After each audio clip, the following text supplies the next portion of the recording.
Hello students, मैं Vivek Sharma LP maths पे आप सभी का स्वागत करता हूं और आज हम कंटिन्यू करेंगे अपने class 10 chapter number 8 introduction to trigonometry. ये इस चैप्टर का पार्ट 3 है जिसमें कि आज हम बात करेंगे कुछ स्पेसिफिक एंगल्स को लेके कि अगर यही एंगल है तो साइन की वैल्यू क्या आएगी, कोस की क्या आएगी, टेन की क्या आएगी।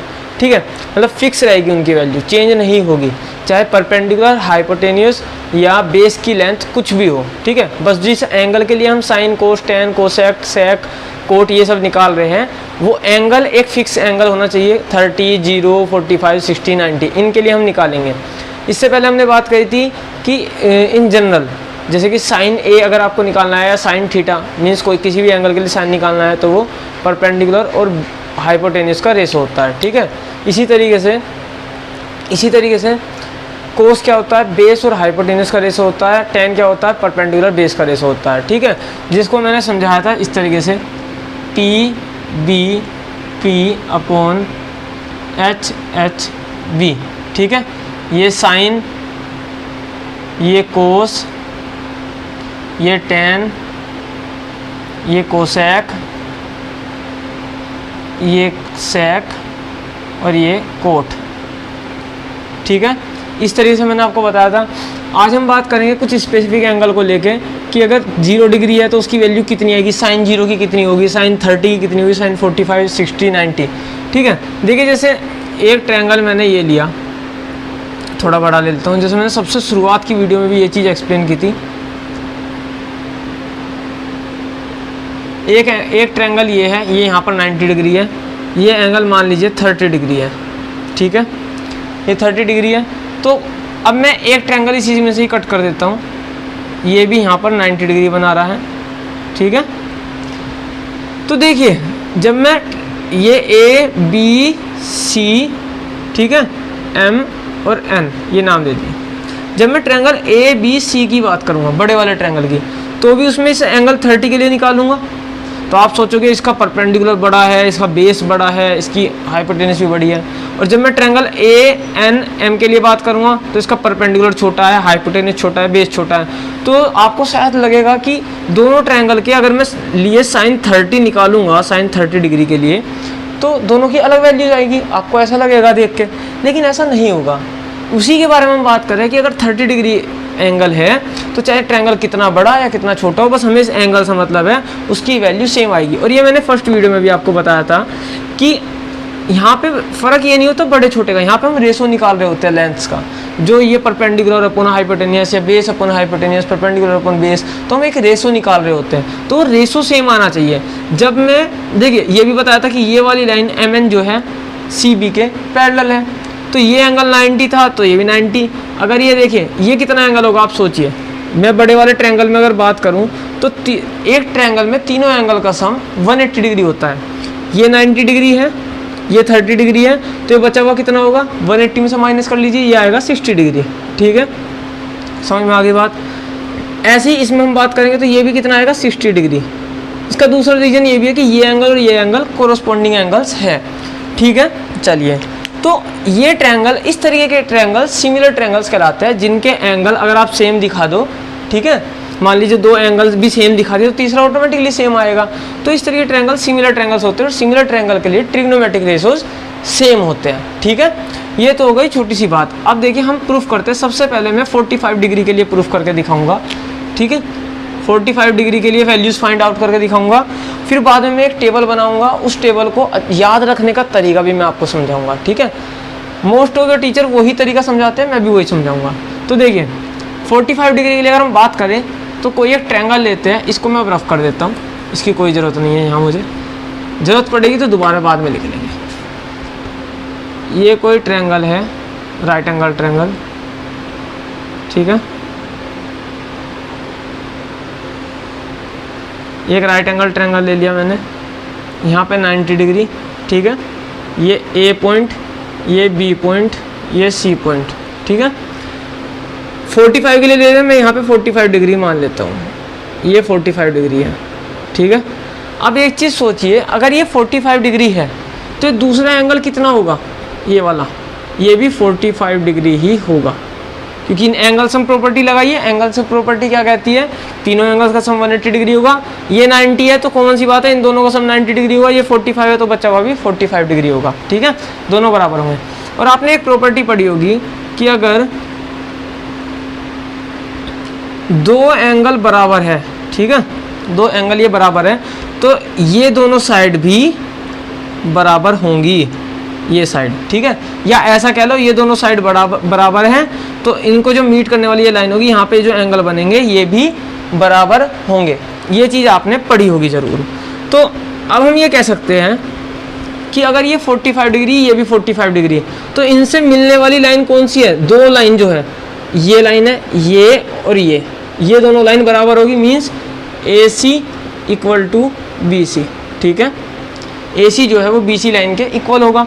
ये वाली लाइन अलग हो सकती है। तो देखिए अब मैं एंगल A को लेके चल रहा हूँ, एंगल A के लिए निकाल रहा हूँ, तो A के अकॉर्डिंग परपेंडिकुलर क्या होगा, इसके सामने वाला ये परपेंडिकुलर, इसके बराबर में ये बेस, ये बचा हुआ हाइपोटेन्यूस H, ठीक है। अब मैं सबसे पहले साइन के लिए निकालता हूँ। तो देखिए मेरे ख्याल से आप सबको याद हो गया होगा कि वो जो मैंने अभी पहले लिखा था PBP, उससे आप पता लगा सकते हो। सबसे पहला P/H वाला क्या बैठता है, साइन। तो साइन 45 निकाल रहा हूँ मैं, तो साइन A लिख लो या साइन 45 लिख लो। तो मैं sine A equal to, A की वैल्यू कितनी है, एंगल, ये एंगल होता है A, ठीक है, पॉइंट नहीं होता। तो साइन A, एंगल A की वैल्यू कितनी है 45 डिग्री, तो मैं लिख सकता हूँ sine 45 degree equal to perpendicular upon hypotenuse होता है। तो सबसे पहले तो ये लिखते हैं P/H, ठीक है, P/H लिख लिया। फिर P हमारा कितना है, BC है, H क्या है हमारा, AC है, AB है, ठीक है। अब देखिए एक चीज़ यहाँ पे थोड़ी सी आपको नोटिस करनी पड़ेगी, ये दोनों लाइन बराबर है। मैं इनको कुछ लेट कर लेता हूँ कि परपेंडिकुलर अगर हमारा X है तो बेस भी हमारा X होगा, क्योंकि दोनों बराबर है, ठीक है। जब ये X है, ये X है, तो हाइपोटेन्यूस की वैल्यू हम निकाल सकते हैं कैसे, पाइथागोरस थ्योरम से। पाइथागोरस थ्योरम क्या कहती है कि हाइपोटेन्यूस का स्क्वायर इक्वल टू परपेंडिकुलर का स्क्वायर प्लस बेस का स्क्वायर, ठीक है। हाइपोटेन्यूस का स्क्वायर इक्वल टू P कितना है, X, तो X स्क्वायर, B कितना है, X, तो X स्क्वायर, तो H स्क्वायर क्या आया, 2X स्क्वायर, ठीक है। तो 2X स्क्वायर, अगर मैं H निकालूंगा तो स्क्वायर जाकर इधर रूट चढ़ जाएगा, तो ये बचेगा √2x, ठीक है। तो इसकी वैल्यू आ गई √2x, सही है। अब देखिए BC की वैल्यू कितनी है, x, अपॉन में H की वैल्यू कितनी है, √2x, ठीक है। x से x कैंसिल आउट, ये आ गया 1/√2। तो ये एक फिक्स वैल्यू हो गई कि साइन 45 डिग्री की वैल्यू 1/√2 ही आएगी। अब चाहे ये ट्रायंगल छोटा कर लो बीच में से यहाँ से, तो भी अगर इस ट्रायंगल के लिए भी निकालूंगा छोटे वाले के लिए और इसके लिए निकालता हूँ, तो मतलब 45 डिग्री के लिए निकालता हूँ तो भी यही वैल्यू आएगी 1/√2। हमें फिर ये मतलब नहीं है कि इनकी लेंथ कितनी है या क्या है, कोई फर्क नहीं पड़ता, ठीक है। क्योंकि आप खुद सोचिए, अगर मैं यहाँ भी कोई ट्रायंगल बना देता हूँ तो 45 डिग्री का मतलब है ये भी 45 डिग्री हो गया, ये यहाँ पे 90 डिग्री है ही, ये 45 है, ये 45 का मतलब फिर से ये साइड और ये साइड बराबर है। मतलब AB से लेके, सॉरी B नहीं, ये तो N पॉइंट मान लिया, ये M पॉइंट मान लिया, तो AN से लेके और MN दोनों बराबर है। भाई 45 है 45 है, दोनों एंगल बराबर है, तो मतलब दोनों साइड भी बराबर होंगी, परपेंडिकुलर बेस। फिर से मैं इनको x मानूंगा तो ये बचा हुआ क्या आएगा, √2x आएगा। वही condition same to same repeat होती चल जाएगी। तो हमें मतलब है कि अगर हमारी जो एंगल है हमारा वो फिक्स एंगल हमें पता है, तो उनके लिए हम वैल्यू निकाल रहे हैं कुछ एंगल्स के लिए, ठीक है। तो ये आपको याद भी रखनी है इन फ्यूचर। तो देखिए ये साइन के लिए निकल के आ गया, कोस A निकालते हैं, A की वैल्यू क्या है, कोस 45 हो गया मतलब, ठीक है, कोस 45 इक्वल टू, तो देखिए कोस 45 मतलब बेस अपॉन 45 क्या, कोस की वैल्यू ही क्या होती है, बेस अपॉन हाइपोटेन्यूस। आप, मैं बार बार नहीं लिख रहा, ये P लिख देता हूँ, चलो लो, HB, ठीक है। तो ये पहले वाला होता है हमारा साइन का, दूसरा कोस का, तीसरा टेन का, ठीक है। तो इस तरीके से आप इसको अपनी कॉपी में लिख लीजिए और बार बार जब भी मैं बोलूँ तो आप उसमें देख लिया करिए। कोस 45 बेस अपॉन ये, तो बेस की वैल्यू कितनी है, x, ठीक है, x अपॉन इसकी हाइपोटेन्यूस की कितनी है, √2x, सही है। x से x कैंसिल, 1/√2, ठीक है। तो साइन 45 और कोस 45 की वैल्यू सेम होती है, ठीक है।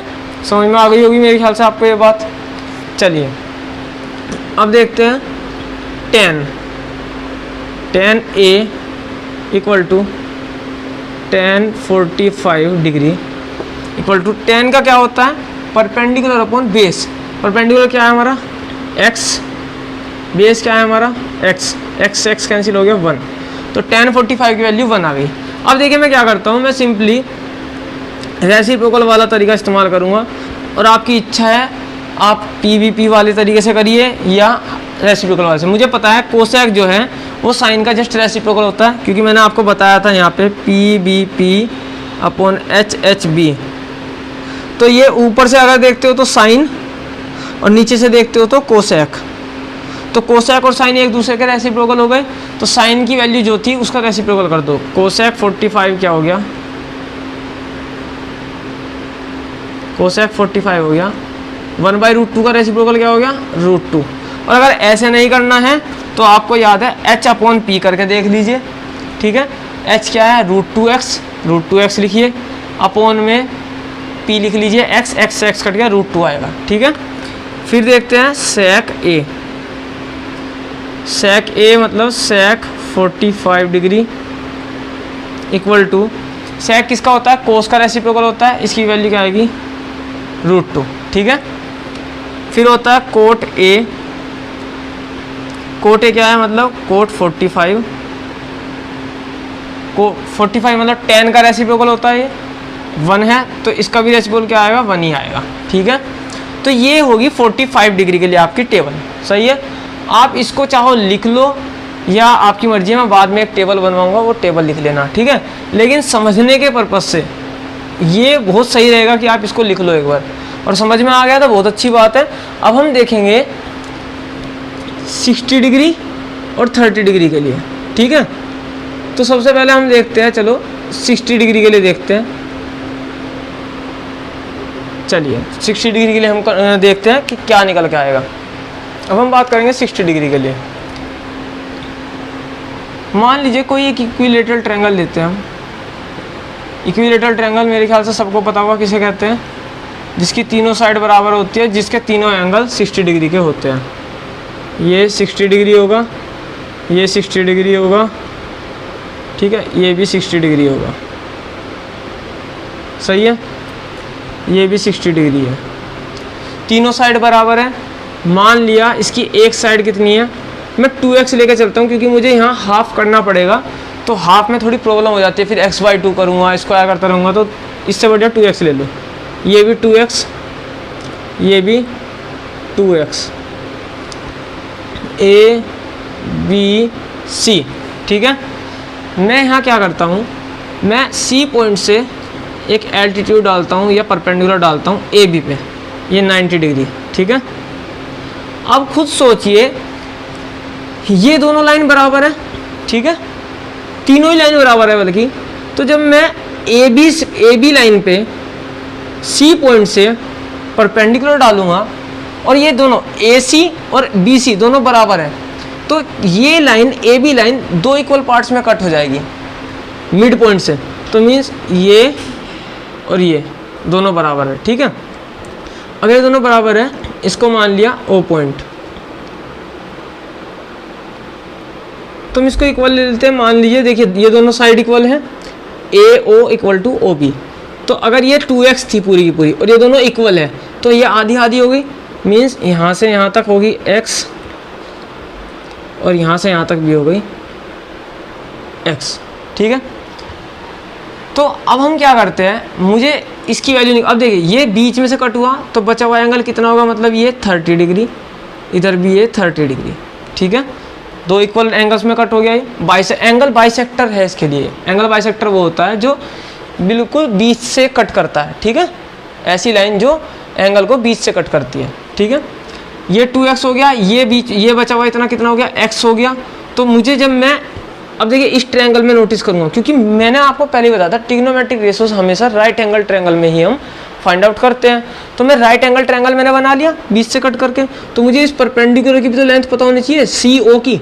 तो CO की लेंथ कैसे निकालेंगे, पाइथागोरस थ्योरम लगाइए, हाइपोटेनियस का स्क्वायर, हाइपोटेनियस कितना है 2x इसका square equal to perpendicular square हमें पता नहीं कितना है तो CO का स्क्वायर, CO हमें निकालना है, AO का स्क्वायर क्या है x का स्क्वायर, ठीक है।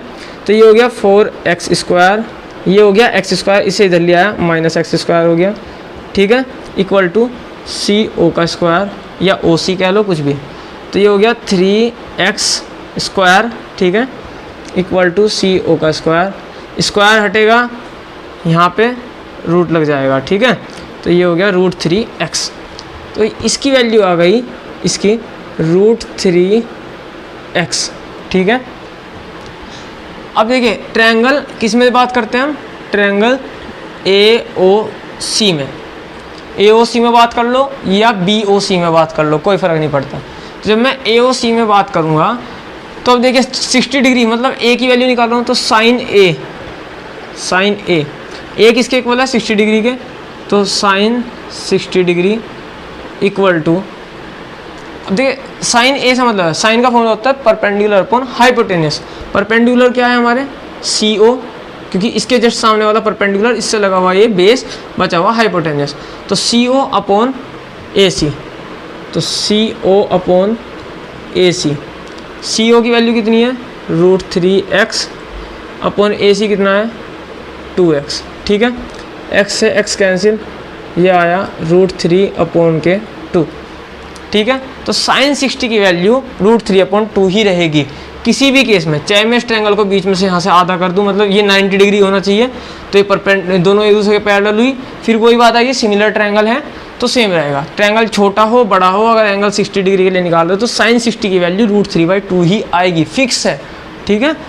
अब देखते हैं कोस A, कोस A क्या हो गया कोस 60 डिग्री, इसके लिए 60 डिग्री देखते हैं, तो कोस क्या होता है बेस अपॉन हाइपोटेनस, बेस की वैल्यू कितनी है, बेस कहाँ तक है AO अपॉन हाइपोटेनस कितना है AC, AO की वैल्यू कितनी है x और AC की वैल्यू कितनी है 2x, x से x कट गया 1/2, तो कोस 60 डिग्री की वैल्यू 1/2 होगी, ठीक है। फिर देखते हैं किसकी tan A, tan A हमारा हो गया tan 60 degree equal to tan 60 degree हो गया, तो tan की वैल्यू होती है परपेंडिकुलर अपॉन बेस, परपेंडिकुलर क्या है हमारा CO अपॉन बेस कितना है AO, ठीक है। तो परपेंडिकुलर कितनी लेंथ है √3x अपॉन बेस की कितनी है x, x से x कैंसिल हो गया √3, तो tan 60 की वैल्यू √3 आएगी, ठीक है। अब करते हैं कोसेक A, कोसेक A होता है हमारा 1/sin A, ठीक है। तो मीन्स कोसेक A की निकाल रहे हो और कोसेक 60 की निकाल रहे हैं हम, तो सिंपल सी बात है कोसेक 60 डिग्री इक्वल टू आएगा 1/sin 60 डिग्री, ठीक है। देखिए ऐसा नहीं हो सकता, कभी सोचो कोसेक 60 1/sin 30 कर दो कि जी साइन का तो रेसिप्रोकल होता है, नहीं, एंगल सेम होना चाहिए, ठीक है। तो कोसेक 30 यहाँ पे sin 30 आएगा, यहाँ कोसेक 60 तो यहाँ sin 60, रेसिप्रोकल तब होगा। तो sin 60 कितनी थी √3/2, इसका रेसिप्रोकल करो 2/√3, 2/√3, ठीक है। अब आया sec 60, ये होगा 1/cos 60, कोस का रेसिप्रोकल होगा, कोस का क्या है 1/2, इसका रेसिप्रोकल कर दो क्या आ गया 2, ठीक है। लास्ट है cot 60 इक्वल टू आएगा 1/tan 60, tan 60 की वैल्यू क्या थी √3, तो इसकी आएगी 1/√3, ठीक है। तो ये था 60 डिग्री के लिए। अब इसको आप जल्दी से उतार लीजिएगा, इसमें यहाँ तक कोई प्रॉब्लम है तो कमेंट सेक्शन में तुरंत बताइए कि 60 डिग्री के लिए प्रॉब्लम आई है या 30 डिग्री के लिए प्रॉब्लम आई है, ठीक है, सिंपली आप बता दीजिए। अब मैं इसको रफ करके इसी ट्रायंगल से ही 30 डिग्री के लिए भी आपको समझाऊंगा, ठीक है। अब हम बात करेंगे 30 डिग्री के लिए, तो 30 डिग्री में इसकी बात करेंगे तो देखिए ट्रायंगल AOC में चलते हैं, ट्रायंगल AOC में ही चलते हैं दोबारा। इसमें अब मैं 30 डिग्री के अकॉर्डिंग कंसीडर करूँगा, तो 30 के सामने वाला मतलब इस 30 डिग्री के लिए देख रहा हूँ, मतलब एंगल C का आधा, पूरा एंगल C नहीं देख रहा मैं, तो यहाँ से इसके सामने वाला। अब देखिए मैं एक काम करता हूँ ना, मैं इस एक्स्ट्रा इसको मिटा ही देता हूँ, इसको रफ कर देता हूँ, ठीक है। जब मैंने निकाल ही लिया बाकी की, अगर वो 2x था, ये x है, ठीक है, इस तरीके से, तो देखिए ये 30 डिग्री है, ये √3x है इसकी लेंथ यहाँ से CO की, इसकी 2x है, इसकी खाली x है, ठीक है। वो आप चाहो तो बने रहने देना समझने के लिए, जिससे आपको दिक्कत ना हो कि ये √3x कहाँ से आया। अब देखिए ये हमारा हो गया परपेंडिकुलर, क्योंकि इसके सामने पड़ रहा है, इसके बराबर में पड़ गया ये बेस। अब ये हो गया हमारा हाइपोटेनियस, ठीक है। तो देखिए AOC में अगर मैं साइन A निकाल, साइन C निकाल रहा हूँ, साइन C किसके इक्वल है, साइन 30 डिग्री, ठीक है। देखिए जब अगर आप पूरा एंगल बनाओगे ट्रायंगल, तो उसमें फिर आपको ऐसे लिखना पड़ेगा साइन ACO, क्योंकि मुझे फिर दिखाना पड़ेगा कि मैं एंगल ACO इसकी बात कर रहा हूँ सिर्फ। अगर एंगल C कह दूँ तो पूरा एंगल C काउंट होगा उसमें, इसलिए मैंने उसको रफ कर दिया साइन 30। अब परपेंडिकुलर अपन हाइपोटेन्यूस, परपेंडिकुलर इसके लिए क्या है AO। देखो बार बार बता रहा हूँ, जिस एंगल के लिए निकाल रहे होते हो उसी के अकॉर्डिंग आपको परपेंडिकुलर, बेस और हाइपोटेन्यूस डिफाइन करने पड़ते हैं, ठीक है। चेंज सिर्फ परपेंडिकुलर और बेस में आता है, हाइपोटेन्यूस सेम रहता है, ठीक है। AO अपॉन में हाइपोटेन्यूस AC, तो AO कितना है हमारा x, AC कितना है 2x, ये कट हो गया, ये आया 1/2, साइन 30 की वैल्यू 1/2। फिर आता है कोस C, कोस मतलब कोस 30, C का मतलब C की वैल्यू 30 डिग्री, तो कोस C, कोस क्या होता है बेस अपॉन हाइपोटेन्यूस। इस एंगल के लिए बेस क्या है हमारा CO, ठीक है। आपको दिक्कत हो रही है तो आप इसको ऐसा रोटेट करके देखिए, इसी ट्रायंगल को जब रोटेट करोगे तो ये वाली लाइन ऐसा बन जाएगी और ये वाली लाइन सीधी खड़ी हो जाएगी, तो ये ऐसे हो जाएगा, ठीक है।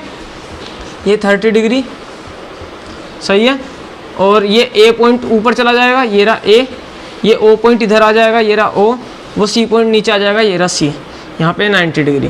तो अब इससे समझ सकते हो, देखिए ये जो CO की लेंथ कितनी थी हमारी, CO की लेंथ थी √3x, AO की लेंथ कितनी थी हमारी x, और इसकी क्या थी हमारी 2x। तो इस तरीके से भी आप समझ सकते हो। अब यहाँ से आपको दिक्कत नहीं होगी, इसके सामने ये परपेंडिकुलर, क्योंकि हमें आदत होती है ना ऐसा सीधा जो लाइन होती है इस तरीके से उसको समझने की कि हाँ यही परपेंडिकुलर है, तो ये बेस आप इस तरीके से समझ सकते हो। अब इससे अंदाज़ा लगा लीजिए, देखिए CO अपॉन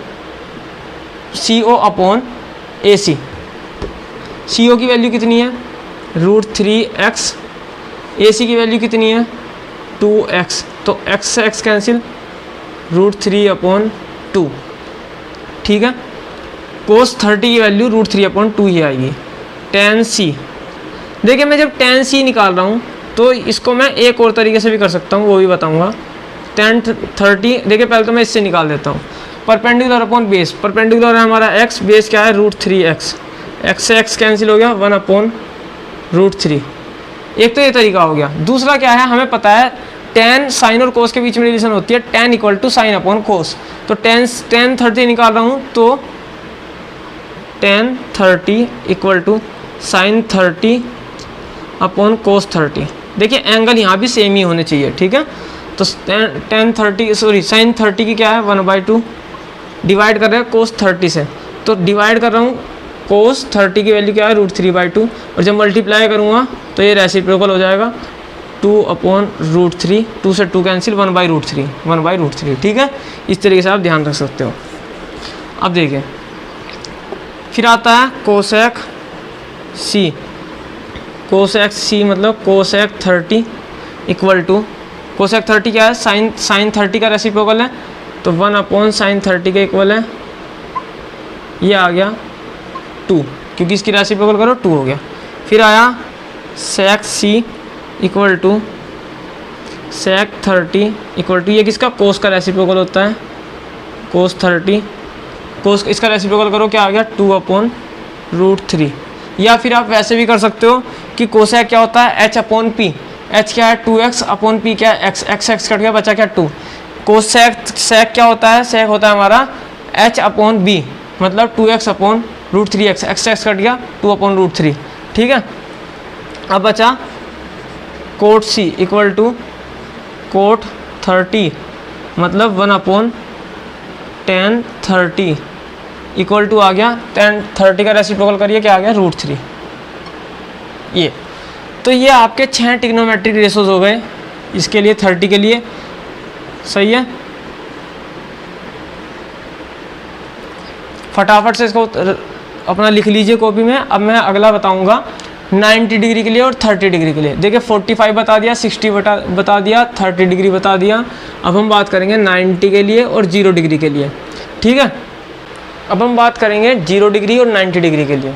सबसे पहले 0 डिग्री देखते हैं। मान लीजिए कोई भी एक ट्रायंगल है, ठीक है, ये ट्रायंगल है, मैं यहाँ पे चलो नाम दे देता हूँ A B, यहाँ पे B पे 90 डिग्री, ये C। 0 डिग्री का मतलब क्या है, मैं अगर मान लीजिए एंगल A के लिए निकाल रहा हूँ, साइन कोस टेन ये सब, तो मतलब ये एंगल कितना होना चाहिए, 0 डिग्री होना चाहिए। अभी ये 0 डिग्री नहीं है। 0 का मतलब क्या होगा कि ये लाइन जो है, ये वाली लाइन हमारी AC लाइन जस्ट AB के ऊपर आ जाएगी, ऐसा ही तो होगा। मान लीजिए ये लाइन, अगर देखिए मैं इस लाइन को छोटा करता जाऊँ, अगर यहाँ कर दिया तो ये एंगल, ये जो बचा ये वाला एंगल इतना, ये बड़े वाले एंगल से तो छोटा ही है, मैं इसको और छोटा करता चला जाऊँ तो इसमें एक चीज़ और नोटिस करना, जैसे जैसे मैं एंगल छोटा करता जा रहा हूँ मेरा परपेंडिकुलर जो है वो भी छोटा होता जा रहा है। ठीक है, अब पहले परपेंडिकुलर क्या कहाँ तक था, यहाँ तक, फिर कहाँ तक आया, यहाँ तक।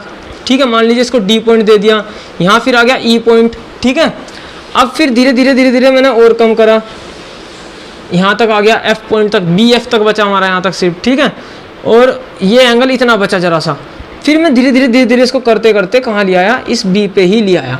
तो सोचिए जब ये छोटा, ये लाइन छोटी होते होते इसका मतलब क्या हो गया, जो हमारी CB थी, CB लेंथ थी, वो कहाँ पहुँच गई, टेंस टू 0। टेंस टू मतलब कि लगभग उसकी लेंथ कुछ बची ही नहीं। ठीक है, 0 की तरफ चली गई बिल्कुल।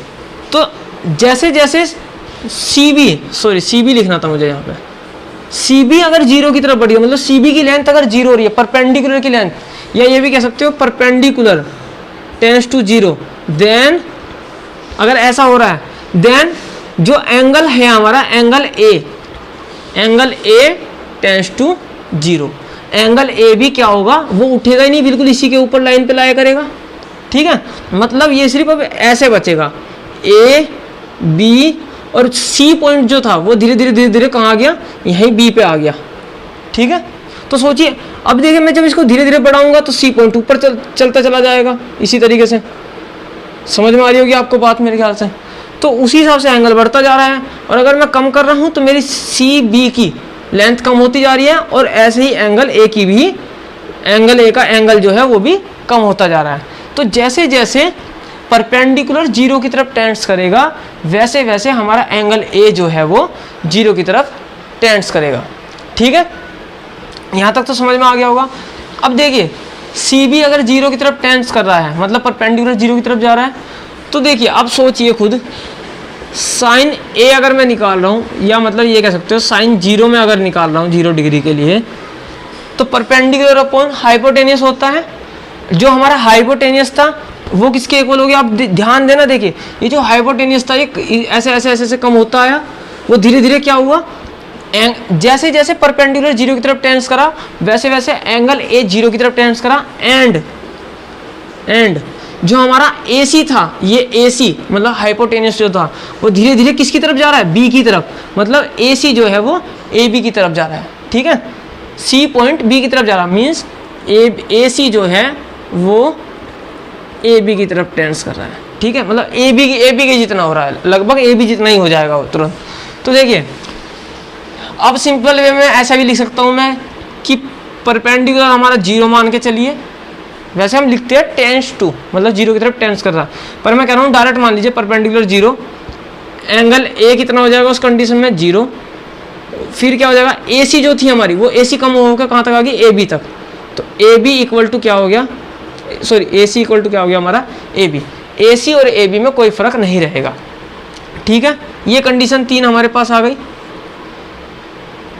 परपेंडिकुलर क्या था हमारा, परपेंडिकुलर था हमारा BC। ठीक है, या CB कुछ भी कह लो। तो साइन 0 की वैल्यू क्या होगी, perpendicular upon base, sorry perpendicular upon hypotenuse. तो देखिए AC जो था वो हमारा हाइपोटेनियस था, AB जो था हमारा वो बेस था, AB बेस था, हाइपोटेनियस ये था। ठीक है, और परपेंडिकुलर हमारा ये है ही यहाँ पे। तो परपेंडिकुलर क्या है हमारा BC अपॉन में हाइपोटेनस क्या है AC। BC की वैल्यू कितनी है 0। अब AC की वैल्यू या ये AC की वैल्यू चाहे कितनी भी हो या कह लो AB, क्योंकि दोनों बराबर है, इसकी वैल्यू चाहे कितनी भी हो, अगर ऊपर 0 है तो ये 0 ही आएगा। ठीक है, अब हम देखते हैं कोस के लिए, कोस A या कहो कोस 0 डिग्री। तो कोस 0 डिग्री क्या होता है, बेस अपॉन हाइपोटेनियस। बेस क्या है हमारा, बेस है हमारा AB, AB अपॉन हाइपोटेनियस हमारा क्या है AC। ठीक है, और मुझे पता है AB और AC दोनों बराबर है, तो मैं कह सकता हूँ AB अपॉन AC को भी AB रख सकता हूँ, ये कट हो गया, ये क्या है 1। तो साइन 0 की वैल्यू तो 0 और कोस 0 की वैल्यू 1। ठीक है, अब आती है बात tan A। तो tan A मतलब tan 0 डिग्री। tan होता है परपेंडिकुलर अपॉन बेस। परपेंडिकुलर क्या है मेरा BC अपॉन बेस क्या है मेरा AB। ठीक है, तो देखिए परपेंडिकुलर कितना है 0 अपॉन बेस, चाहे मेरा AB कुछ भी हो, अगर ऊपर 0 है तो ये 0 ही आएगा। ठीक है, तो tan 0 की वैल्यू भी 0 होती है। आप ऐसे भी समझ सकते हो tan 0 मतलब sin 0 अपॉन cos 0। sin 0 को cos 0 से डिवाइड करो, sin 0 की थी 0, इसकी थी 1, तो 0 अपॉन 1 करोगे तो क्या आएगा 0। अब आया कोसेक 0। कोसेक 0 मैं ऐसे निकाल सकता हूँ कि sin 0 का रेसिप्रोकल होगा वो 100%, क्योंकि साइन और कोसेक एक दूसरे के रेसिप्रोकल होते हैं। तो देखिए sin 0 की वैल्यू थी 0, तो 0 का रेसिप्रोकल क्या होगा 1/0, और 1/0 कभी डिफाइन नहीं होता, क्योंकि ऊपर अगर 2, 3 कुछ भी है और नीचे 0 है तो वो क्या होता है इनफाइनाइट, हम उसको बोल देते हैं कि मतलब आप सोचिए 0 की टेबल कितनी बार चलाओगे जो 1 आ जाए, कितनी चलाते रहो आएगा ही नहीं 1। 0 1 जा 0, 0 2 जा 0, इस तरीके से चलाते रहिए। तो या तो इनफाइनाइट कह देते हैं या फिर नॉट डिफाइंड भी कह देते हैं। ठीक है, फिर आता है सेक 0। सेक 0 क्या होगा 1/cos 0। cos 0 किसके इक्वल है 1 के इक्वल है, तो 1 का रेसिप्रोकल क्या होगा 1 ही होगा, तो cos 0 भी 1, सेक 0 भी 1। फिर आया कोट 0। कोट 0 किसके इक्वल होगा 1/tan 0 डिग्री। तो tan 0 की वैल्यू कितनी थी 0, तो 0 का रेसिप्रोकल करो क्या आएगा 1/0। ये भी क्या हो जाएगा इनफाइनाइट या फिर नॉट डिफाइंड कह सकते हो। ठीक है, तो देखिए 0 डिग्री के लिए आपको समझ में आ गया, मैंने आपको 30 बता दिया, 40 बता दिया, 60 बता दिया, आप 0 बताया, तो 0 आपको समझ में आ गया कि 0 डिग्री का मतलब क्या हो गया कि जो हाइपोटेनियस था वो बेस के जितना हो गया, क्योंकि वो धीरे धीरे बेस की तरफ बढ़ता जा रहा है। लास्ट में जब वो 0 डिग्री होगा तो बेस पे ही टिक जाएगा बिल्कुल जाके, और परपेंडिकुलर हमारा कैसा हो जाएगा और छोटा होता जाएगा, छोटा होता जाएगा, वो बिल्कुल 0 हो जाएगा। ठीक है, उसी कंडीशन में जब परपेंडिकुलर 0 होगा तो जैसे जैसे परपेंडिकुलर 0 की तरफ टेंस करेगा, या ये कह सकते हो जैसे जैसे AC AB की तरफ टेंस करेगी, ठीक है, इस तरीके से भी कह सकते हो, वैसे वैसे CB 0 की तरफ टेंस करेगी और एंगल A जो है वो भी 0 की तरफ टेंस करेगा। ठीक है, 0 की तरफ चलता चला जाएगा, कम होता चला जाएगा बिल्कुल। अब देखिए, अब हम बात करेंगे बचा हुआ सिर्फ 90 डिग्री के लिए। ठीक है, अब हम बात करेंगे 90 डिग्री के लिए। देखिए ये कोई ट्रायंगल है, ये A पॉइंट, ये B पॉइंट, ये C पॉइंट, यहाँ पे ये 90 डिग्री है। ठीक है, ये कोई एंगल, कुछ भी एंगल है, मैंने कहा अब हम बात कर रहे हैं 90 डिग्री के लिए। तो देखिए जब 90 डिग्री के लिए बात कर रहे हैं, इसका मतलब ये एंगल जो है, एंगल A जो है वो 90 डिग्री की तरफ चलना चाहिए। वो 90 डिग्री की तरफ कब चलेगा, मान लीजिए ये वाली जो लेंथ है, अगर मैं इसको इस तरीके से करता रहूँ, बेस को छोटा करता रहूँ, परपेंडिकुलर को छोटा नहीं कर रहा, परपेंडिकुलर वहीं का वहीं है। पहले हमने क्या किया था, बेस वहीं का वहीं रखा था 0 डिग्री के लिए, क्योंकि मुझे ये वाला एंगल ऐसे डाउन करना था। अब मुझे क्या करना है, इस एंगल को डाउन ना करके इस एंगल को ऐसे अप करना है। ठीक है, पहले ये एंगल था, उसको मुझे डाउन करना था, ये एंगल 0 बनाना था। जैसे कि ये थी लाइन, ये कुछ एंगल बना होगा इनके बीच में, तो मुझे इस एंगल को 0 बनाना है। ये वाला जो एंगल इनके बीच में बन रहा है, ठीक है, ये वाला, इसको जीरो बनाना, तो मतलब ये लाइन मुझे ऐसे डाउन करनी पड़ेगी। अब मुझे क्या करना है, ये जो एंगल है इसको 90 डिग्री बनाना है। यहाँ पे 90 डिग्री है, तो मैं क्या करूँगा, इसको इस तरीके से करता रहूँगा, फिर सीधे ला के ये जो हाइपोटेन्यूज था हमारा, इस बार मैं परपेंडिकुलर की तरफ को टेंस कर रहा हूँ इसको। पहले क्या किया था, बेस की तरफ टेंस कर रहा था। तो देखिए मैं इसको, और अब ये मान लीजिए कोई डी पॉइंट आ गया, तो कॉमन सी बात है कि जो ए पॉइंट है वो डी तक पहुंच गया, ठीक है, यानी कि वो बी की तरफ को टेंस कर रहा है। फिर मैं और छोटा करूँगा इस तरीके से, ठीक है, ये ई पॉइंट मान लीजिए, फिर मैं और छोटा करूँगा, एफ पॉइंट मान लीजिए, और छोटा करता हूँ, जी पॉइंट मान लीजिए, मतलब ऐसे करते अब लेंथ देखिए, जो ए बी लेंथ थी वो कहाँ तक पहुँच गई, जी बी तक, मतलब सिर्फ इतनी सी बची। तो मैं क्या कहना चाह रहा हूँ कि जो मेरा ए बी, अब देखिए जो मेरा हाइपोटेन्यूज था, एसी था, एसी, वो एसी कहाँ चला गया, पहले एसी गया एडी के, मतलब एसी जो है वो परपेंडिकुलर की तरफ चलता जा रहा है, परपेंडिकुलर की लेंथ का हो जाएगा। अब मैं धीरे धीरे जब उसको बिल्कुल मिला दूंगा इस पे, ठीक है, एसी को, तो एसी और बीसी में कोई फर्क नहीं पड़ेगा, मतलब ये ए पॉइंट बी की तरफ चला गया, तो ए भी यही है और बी भी यही है, ठीक है। अब ये सिर्फ इस तरीके से समझिए, ये लाइन बची अब, ठीक है, ये ए पॉइंट हो गया, ये ही बी पॉइंट हो गया, और यहाँ पे ये सी पॉइंट। तो देखिए बेस तो बचा ही नहीं, ये क्या है, परपेंडिकुलर और हाइपोटेनियस, क्योंकि हाइपोटेनियस ही बिल्कुल परपेंडिकुलर की तरफ आ गया, तो परपेंडिकुलर हाइपोटेनियस तो क्या हो गया हमारा, देखिए यहाँ पे क्या था, परपेंडिकुलर मेरा था BC, ठीक है, तो BC तो मेरा हो गया परपेंडिकुलर, और AC मेरा क्या था, हाइपोटेनियस। अभी भी AC हाइपोटेनियस है, लेकिन एक कंडीशन हो गई कि AC इक्वल टू BC हो गया, ठीक है, समझ में आ गई होगी बात। तो और एंगल जो है मेरा, एंगल A जो है, वो एंगल A कहाँ आ गया, बिल्कुल 90 डिग्री बन गया, तो एंगल A किसकी तरफ टेंस हो गया, 90 डिग्री की तरफ टेंस हो गया, ठीक है। इतनी सी कंडीशन है। अब देखिए समझते हैं। और हाँ एक चीज़ और, जो मेरा AB था, AB मतलब यहाँ से लेकर यहाँ तक की जो लेंथ थी, वो क्या हो गई मेरी, 0, क्योंकि AB बचा ही नहीं, AB बिल्कुल वही पॉइंट A है, वही B है, तो A और B के बीच में कितनी लेंथ रह गई, 0। तो अब देखिए साइन 90 डिग्री निकालते हैं। साइन का क्या होता है, परपेंडिकुलर अपॉन हाइपोटेनस।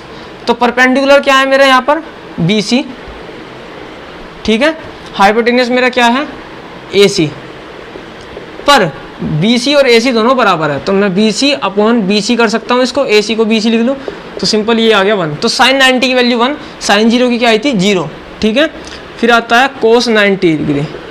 कोस क्या होगा, बेस अपॉन हाइपोटेनस। बेस मेरा क्या है यहाँ पर, बेस मेरा है AB, कहाँ है, ये रहा AB, AB मेरा था बेस, तो AB बेस अपॉन हाइपोटेनस क्या है, AC, बेस की वैल्यू कितनी है, 0, अपॉन AC की फिर चाहे कुछ भी हो, ऊपर 0 है तो मतलब 0 ही आएगी।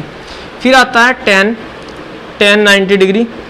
tan 90 मतलब परपेंडिकुलर अपॉन बेस, परपेंडिकुलर क्या है मेरा, BC, बेस क्या है मेरा, AB, तो BC चाहे कुछ भी हो, नीचे जो है बेस किसकी तरफ, 0 की तरफ टेंस कर रहा है, ठीक है, नीचे 0 है, ऊपर चाहे कुछ भी हो, तो ये क्या आएगा, इनफाइनाइट, या ये कह लो नॉट डिफाइंड भी कह सकते हो इसको, डिफाइन ही नहीं होगा क्या लेंथ आ रही है। फिर आता है कोसेक 90 डिग्री। कोसेक क्या होगा, साइन का जस्ट उल्टा, 1 अपॉन साइन 90, साइन 90 क्या था 1, तो इसका रेसिप्रोकल भी क्या होगा 1। फिर आया सेक 90, 1 अपॉन कोस 90 के इक्वल होगा, ये रेसिप्रोकल होगा कोस 90 का, तो ये क्या आ गया हमारा, इसको मैं रफ कर देता हूँ, कोस 90 0, तो ये हो गया 0 का रेसिप्रोकल करिए, 1 अपॉन 0 क्या आ गया, इनफाइनाइट, या ये कह सकते हो नॉट डिफाइंड, ठीक है। फिर आया कोट 90 डिग्री। कोट 90 किसके इक्वल है, tan 90 डिग्री के।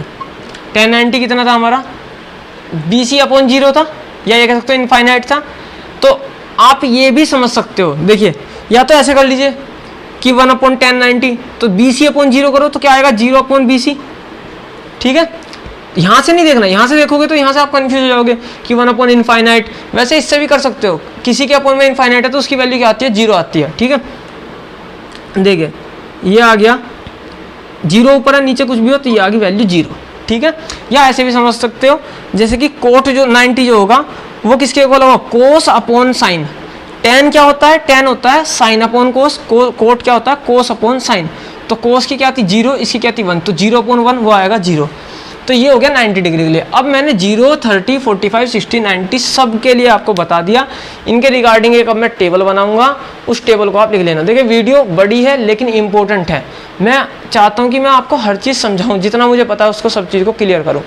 अब देखिए मैं इसके लिए एक टेबल बनाऊंगा, उस टेबल को याद रखने का तरीका मतलब बनाने का तरीका, बाई चांस आप भूल जाओ तो उसे कैसे बना सकते हो, ठीक है। अब हम एक टेबल बनाएंगे। देखिए यहाँ लिखते हैं पहले साइन कोस, यहाँ पे 0 डिग्री 30 डिग्री। देखिए अब आप क्या काम करो, सबसे पहले हम साइन की लाइन बनाएंगे। साइन की लाइन बनते आपकी पूरी टेबल तैयार हो जाएगी, ठीक है। साइन की लाइन कैसे बनाएंगे, सबसे पहले आप 0 को तो भूल जाइए, ठीक है। अब इनको काउंट करिए कितने, 1 2 3 4, ठीक है 4 है। सबसे पहले आप क्या करिए, रूट लगाइए, ठीक है। क्या बनाइए, रूट। ऐसे भी सोच सकते हो, काउंटिंग आप 0 से शुरू करिए। ये 0, ठीक है, ये 1, ये 2, ये 3 और ये 4, ठीक है। तो हाईएस्ट नंबर कितना है, 4 है। जो हाईएस्ट नंबर है उसको अपोन में रखिए यहाँ 4। जो ऊपर है, ऊपर क्या करो, ये ऊपर वाले नंबर काउंट करना, 0 1 2 3 4। 0 डिग्री के लिए देखते हैं, अभी साइन के लिए निकाल रहे हैं सिर्फ, तो 0 के लिए 0 रखिए यहाँ ऊपर, ठीक है 0 डिग्री के लिए। आप इसको सोल्व करके देखिए क्या आएगा, रूट 0/4 को, तो 4 से 0 करेगा क्या आएगा, सिंपल 0 ही आएगा। तो इसकी वैल्यू हो गई साइन 0 की 0। 30 के ऊपर क्या है 1, ठीक है। तो क्या करें, यहाँ पे 0 की जगह आप क्या करें 1 रख लो, ठीक है। इसकी वैल्यू निकालिए रूट 1/4 की, तो इसका अलग अलग रूट चला जाएगा, रूट 1 की अपॉन रूट 4। रूट 1 की वैल्यू 1, रूट 4 की वैल्यू क्या होगी 2, तो इसकी वैल्यू आ गई 1/2, ठीक है। इस तरीके से लिख लीजिए 1/2, सही है। 45 के ऊपर लिखा है 2। अब क्या करो आप, इसको यहाँ 2 लिख लीजिए, नीचे 4 ही आना है, ठीक है। इसको सोल्व करिए, 2 से इसको कट कर लो अंदर ही अंदर, क्या आएगा 2, ये आ गया रूट 1/2 मीन्स 1/√2, ठीक है। तो ये आ गया 1/√2, ठीक है। अब देखते हैं 60 के लिए, यहाँ पे 3 है, ठीक है। तो क्या करते हैं 3/4 करते हैं रूट में, रूट 3/4, सही है। तो अलग अलग दे दीजिए, रूट 3 के साथ अलग, रूट 4 के साथ दो, इसकी 4 के साथ रूट दोगे तो क्या आएगा 2, तो इसकी वैल्यू आ गई रूट 3/2, ठीक है। 90 के लिए करोगे 4 से कर दीजिए, 4 से 4 कट हो गया, क्या आया 1, रूट 1 की वैल्यू क्या आएगी 1, तो इसकी वैल्यू आ गई 1, ठीक है। साइन लिख लिया, साइन के लिखते पूरी टेबल आपकी तैयार हो जाएगी। और ये टेबल आपको याद भी करनी है, वो आपका मैटर है कि किस तरीके से आप याद करोगे। फिलहाल क्या करो, जो आपने इस तरीके से लिखा, अब यहाँ से उल्टा लेके चलो, 1 तो यहाँ 1, रूट 3/2 यहाँ रूट 3/2। देखिए साइन 60 और कोस 30 बराबर है, ठीक है। ऐसे ही कोस 30 और साइन 30 और कोस 60 बराबर आएंगे। अब देखिए 1 लिख लिया, ये लिख लिया, अब आया ये, तो यहाँ पे क्या लिखा जाएगा, यही आएगा। आपने अगर ध्यान दिया हो तो जब हमने 45 के लिए निकाला तो कोस और साइन दोनों बराबर आए थे। फिर अब यहाँ तक हो गया, इसके बाद आया 1/2, फिर बचा ये 0, ठीक है।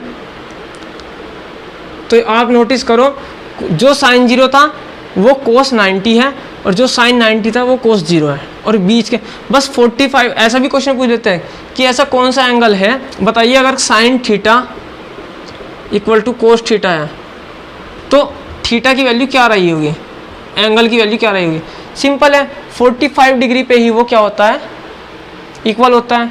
या फिर एक और तरीका इसका मैं बताऊंगा, वो भी करेंगे। अब ये हो गया, टेन क्या करते हैं, टेन हमें पता है साइन अपॉन कोस, तो साइन जब हम टेन 0 देखेंगे तो ये 0/1 करिए, क्या आएगा 0। 1/2 डिवाइड बाई रूट 3/2, 2 से 2 कट हो जाएगा, क्या आएगा 1/√3, ठीक है। इसको डिवाइड करिए एक दूसरे से, दोनों सेम है तो 1 आएगा। इसको डिवाइड करिए, 2 से 2 कट हो जाएगा, ये आएगा √3, 1/0 करिए, क्या आएगा? इनफाइनाइट या नॉट डिफाइंड। अब देखिए मैं दूसरा तरीका क्या करता, इसको इसके नीचे ले जाइए, तो sine theta upon cos theta हो गया। यहाँ क्या बचेगा? 1, क्योंकि यहाँ मल्टीप्लाई में 1 होगा। ये क्या बन गया हमारा? Tan theta equal to 1। Tan theta में टेन में वैल्यू 1 कब आती है? थीटा की क्या वैल्यू रही होगी? 45 डिग्री पे। तो मीन्स थीटा की वैल्यू क्या आई होगी? या आप ऐसे भी कह सकते हो tan theta equal to tan 45, क्योंकि 1 की वैल्यू क्या है? टेन 45। यहाँ पर टेन की ही फॉर्म में देखना, ठीक है, क्योंकि कोट 45 की भी यही होती है, पर लेकिन मुझे यहाँ टेन देखना तो इधर भी टेन ही देखूंगा। तो थीटा किसके इक्वल आ गया? ये थीटा। और इसको कभी कट नहीं करते, ध्यान रखना, कभी कट करके नहीं दिखाते। ये हो गया 45 डिग्री, सिंपल ऐसे। समझ में आ गई होगी बात। अब कोसेक पे आते हैं।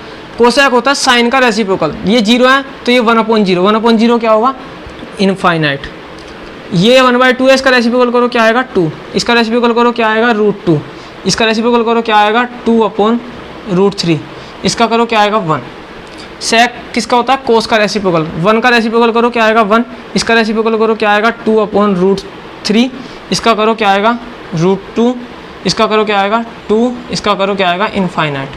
0 का रेसिप्रोकल 1/0 इनफाइनाइट। टेन कोट का रेसिप्रोकल क्या होता है? 10, या 10 कोट का, दोनों आपस में रेसिप्रोकल होता है। इसका रेसिप्रोकल क्या आएगा? इनफाइनाइट। इसका करो √3। इसका करो 1। इसका करो 1/√3। इसका करो, ये आ गया 0। देखिए इनफाइनाइट का रेसिप्रोकल 0 ही आएगा। कैसे? आप चाहो तो ऐसे भी समझ सकते हो, कोस जो है वो कोट जो है वो कोस अपॉन साइन होता है। कोस की क्या है? 0/1, वो आ गया 0। तो ये आपकी टेबल है, इस तरीके से आप समझ सकते हैं। यहाँ पर 0, 1, 2, 3, 4 डाल लेना, फिर रूट में लिखना ऐसे ही 0/4, या रूट में 1/4, रूट में 2/4, रूट में 3/4 और रूट में 4/4।